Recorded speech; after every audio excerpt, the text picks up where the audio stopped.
Estamos aquí con el profesor Bastos, que pues profesor de Ciencia Política de la Universidad de Santiago de Compostela, que viene a impartir un curso sobre religión y libertad. Entonces, profesor Bastos, ¿qué diría usted? Por ejemplo, hay un libro, se publicó un libro recientemente por Walter Scheidel, que hablaba de que lo mejor que le pudo pasar a Europa fue, o a Occidente, digamos, fue la caída del Imperio Romano, que eso fue algo positivo en contra de lo que pues, está la opinión popular o una opinión incluso compartida por un gran número de académicos. ¿Está usted de acuerdo con esa idea y por qué cree que esa idea pues, está bien o está mal? Ese libro había que traducirlo, Escape from Rome. No solo dice, creo recordar, lo leí hace un par de años, creo recordar que no solo dice que fue una cosa positiva, sino que fue lo mejor que le pudo pasar a Europa. Que el Imperio Romano se fragmentara. Y además dedica los primeros capítulos a ese tema. Pues va entrando en otros temas, ¿no? Pero la idea de que la fragmentación política europea favoreció el desarrollo de las libertades, el desarrollo económico y el desarrollo social de Europa. ¿Qué tiene que ver con la religión? Porque la religión católica fue uno de los artífices de esta fragmentación. Es decir, Europa nunca estuvo unida. Ese es el genio de Europa, ese es el espíritu de Europa. Y eso muchas veces la gente piensa que es lo contrario, ¿no? Que quiere que seamos como China. Mucha gente parece que le gustaría ser como China, una cosa así imperial, pero muy estancada y que no Sí. que no da que decir, así, pero que sea una cosa así muy grande, ¿no? Como que hubiera grandes ventajas en las... El éxito de Europa, que después se trasladó a otros países del mundo, es un éxito de fragmentación, por extraño que parezca.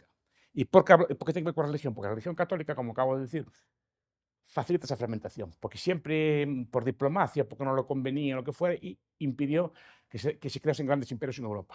La Iglesia tenía mecanismos ideológicos pues, para frenar el poder de los grandes estados a través del uso estratégico, pues, por ejemplo, cuando un emperador cogía mucha fuerza, pues los comulgaba o le quitaba el apoyo o fomentaba movimientos de separación en otros territorios, de tal forma que Europa nunca se unía. Y de ahí es ese maravilloso mosaico que era el Sacro Imperio Germánico, que eran cientos de ducados, imperios, etc. Pensé que en Europa había cientos de unidades políticas. Estamos volviendo a ellas. Estamos volviendo a nuestro espíritu. Ojalá volvamos a nuestro espíritu. Pero, por otro lado hay tendencias centrípetas también, ¿no? Que quieren ser como China. O sea, quieren hacer una cosa así grande y así, ¿no? Y unida. Unida y así todo unido. Está en la Constitución, esa que fracasó, gracias a Dios, europea, Ever Closer Union, cada vez una unión más fuerte. No, es al revés. Es que la Unión Europea, la Unión Cultural Europea es precisamente derivada de su fragmentación. Y el capitalismo también. Jan Beckler decía, por ejemplo, los orígenes del capitalismo, que el capitalismo occidental se debía a la anarquía medieval. Sí, es decir, la inexistencia de grandes estados o una única potencia. No es el único factor, pero es un factor cada vez más influyente. Joel Mokyr, por ejemplo, también lo reconoce. Por ejemplo, Eric Jones en su libro ¿no? El milagro europeo. El milagro europeo es la fragmentación. Y precisamente cómo una cosa tan fragmentada. De hecho, lo compara también con puede. China y por qué ¿No? empezó a crecer más Europa que China, cuando durante mucho tiempo se había estancado económicamente en comparación. O Rubén Zorrilla, pero después ahora muchos autores asumen esa tesis, es decir, no la ponen de refilón, pero sí que en cualquier explicación del desarrollo de la revolución industrial moderna, todos inciden en esa tesis. La idea, ¿por qué? El capitalismo es una ideología muy subversiva, aunque parezca lo contrario, muy subversiva, porque disuelve los órdenes, hasta lo conocido hasta Marx, disuelve todos los órdenes, todos los estamentos sociales antiguos, los disuelve, hay un cambio fuerte en las relaciones de poder, los terratenientes pasan a ser subordinados frente a los nuevos burgueses, etc. Tuvo mucha oposición en muchos sitios. El problema es que, y de hecho siempre que pudieron intentaron ahogarlo. La cuestión es que en Europa no podían ahogarlo.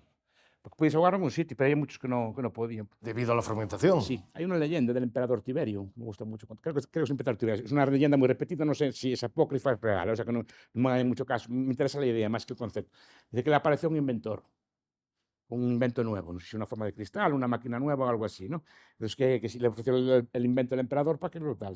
El emperador mandó romper la máquina y algunas leyendas dicen que lo echó fuera, otros que lo ejecutó, lo que fue. Es decir, no me preocupa, no es lo interesante del tema, sino que prohibió la máquina y le prohibió todo el imperio. Porque podía prohibirla todo en el imperio. En la Europa fragmentada, usted podía prohibir la máquina en el ducado de Flandes, pero no en toda Europa. ¿no? Y eso favorecía una competición institucional. Claro, Porque al final usted no lo quiere, pero otro país empieza a adoptar las innovaciones, empieza a crecer y a enriquecerse más que usted y acaba dominándolo usted. No te queda otro remedio que adoptar. Muchos avances del capitalismo no se cogieron por gusto, se cogieron porque te quedabas tan atrasado o que adoptabas aquello o no tenías capacidad ninguna, como rey, es decir, que perdías, te debilitaba tu poder muchísimo. Y esa es la importancia que tiene, digamos, la fragmentación, entre otras. La idea de, por ejemplo, de censura. Es muy difícil censurar en un sitio fragmentado. Es muy difícil continuar. No, porque la movilidad de ideas era muy fácil. Piensen en Leonardo, piensen en aquellos sabios del Renacimiento, pues pasaban de una ciudad a otra. Si le maltrataban una ciudad, se pasaba a la de al lado, que estaba a unos cuantos kilómetros. No estaba muy lejos. Entonces, siempre estaban las ideas fluyendo.